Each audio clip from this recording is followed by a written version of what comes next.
Hi, I'm Phil Constantine. On this episode of Travels with Phil, we're going to Bryce Canyon National Park in the state of Utah. So let's take a look out there and see what it's like here, coming across from various spots. Bryce Canyon National Park, despite its name, Bryce Canyon, is not really a canyon. It's a series of giant natural amphitheaters along an approximately 19-mile stretch of plateau. It was originally the traditional homeland of several different Paiute bands. Settlers began coming into the area in the middle 1800s, and starting in 1923, the area was placed under U.S. government protection because of its unusual scenic beauty, scientific interest, and importance. Originally called Utah National Park, it got the Bryce name from one of the original settlers in the area. Ebenezer Bryce reportedly described his canyon as a hell of a place to lose a cow.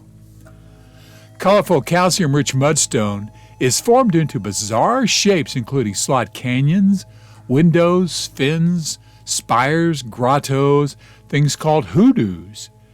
Tinted with colors too numerous and subtle to name, these whimsically arranged rocks create a wonderful landscape of mazes offering some of the most exciting and memorable walks and hikes imaginable. Bryce Canyon is one of Utah's mighty five, the 5 national parks in Utah: Arches, Bryce Canyon, Canyonlands, Capitol Reef, and Zion.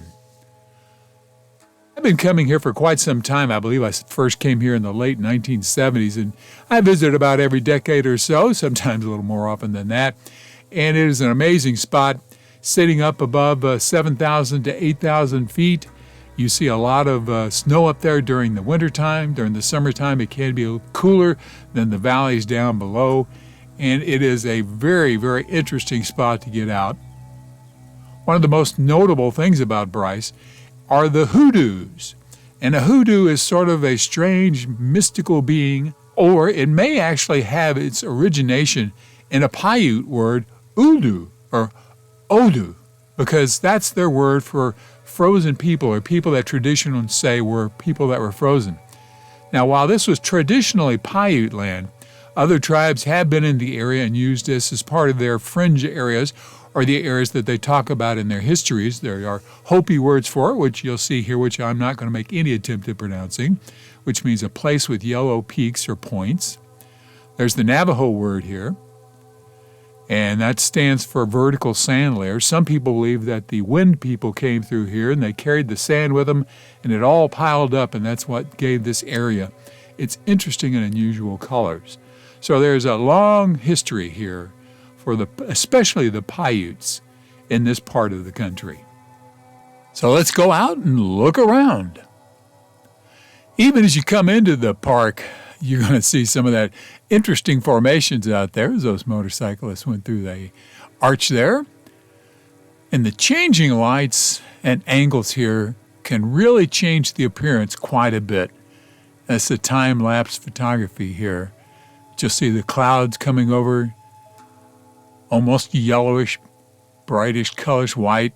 The clouds come through, darker, orangish, reddish. Different times of the year can play a change. Sunrise will add a very different texture to the landscape. Similar situation with sunset. The Thor's hammer there. It's a sunset.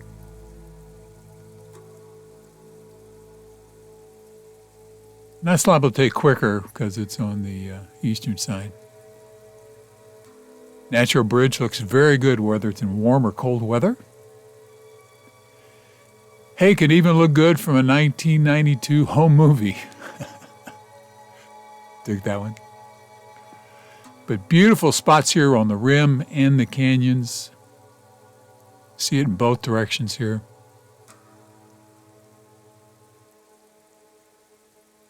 A little tip down and look into it. Now, you do have to be a little bit careful where you step out there. Not a lot of guardrails in all spots. Missed it though. Look, somebody's hat. What? Hey, where was that going? Pretty good view from here. Where? Right there. And where's the hat? Oh yeah, sure is. Are you back again? It's Grand Canyon.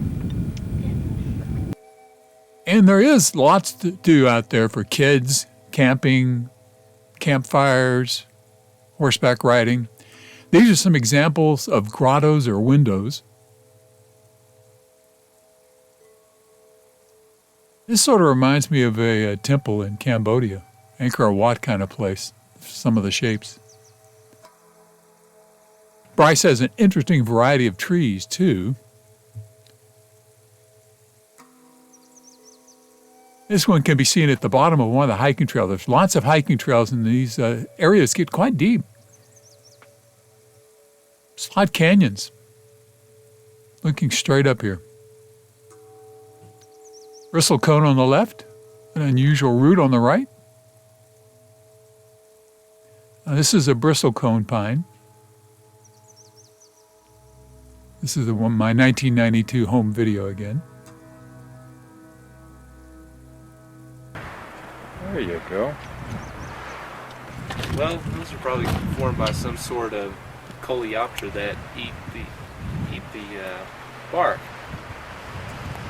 In fact, it could be bark beetles. Considering part of the country we're in, that's probably what they are, bark beetles. And if you're not interested in entomology, there's all kinds of lectures available from the rangers out there, geology, astronomy. And the most iconic image, I think, is Thor's hammer, and I thought I'd throw in a picture here from 1917 from Bryce Canyon. Hope you enjoyed this visit here. Excellent spot. Highly recommended.